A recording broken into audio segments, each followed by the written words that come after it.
Purihin ang Panginoon. Ako po si Carlos Hernandez Jr. Welcome po sa Ang Katotohanan. Welcome po sa Ang Katotohanan.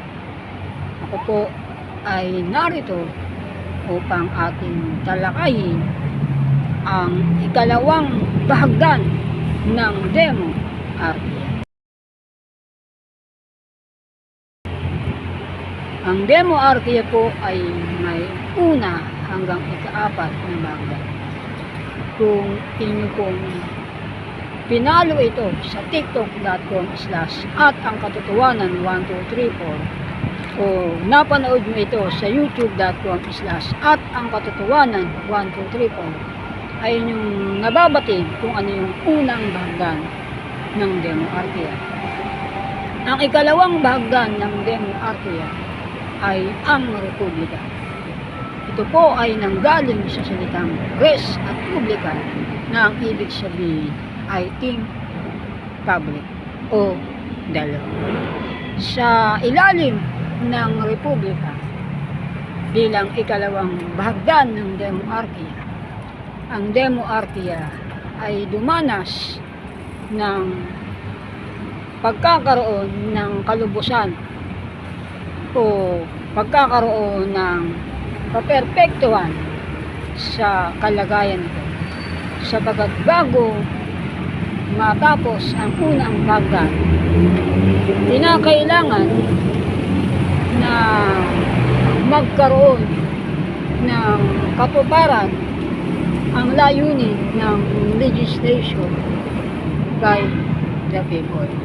Ibig sabihin, tutungo lamang ang unang bahagdan patungo sa ikalawang bahagdan kung ang mga batas ay sapat na para tugunan ang pangangailangan at kagustuhan ng tao.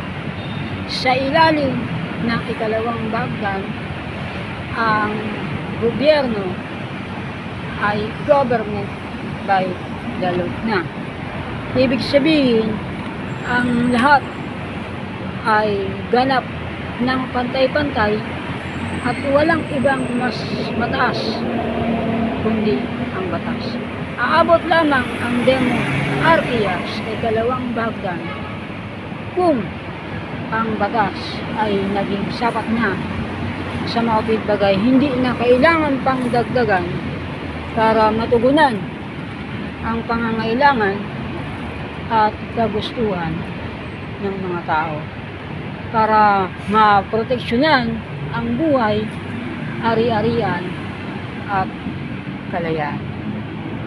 Sa ilalim ng ikalawang bahagdan, umiiral pa rin naman ang legislation by the people, ang participatory budget authorization, ang trial by jury, ang militia, ang social corporatism at ang universal cooperativism.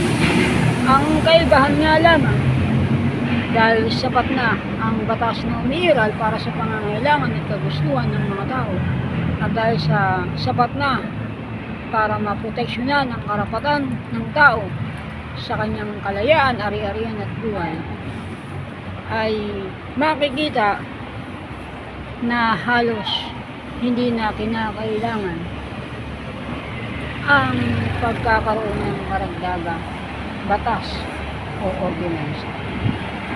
So kapag napagpasyahan ang mga batas at ordinansa ay sapat na para sa pangangailangan at kagustuhan ng mga tao, sapat na ito para proteksyonan ang karapatan ng tao sa kanyang buhay, ari-arian at kalayaan, ay saka pa lamang tutungo sa ikalawang bahagdan sa mga bagay ang Republika.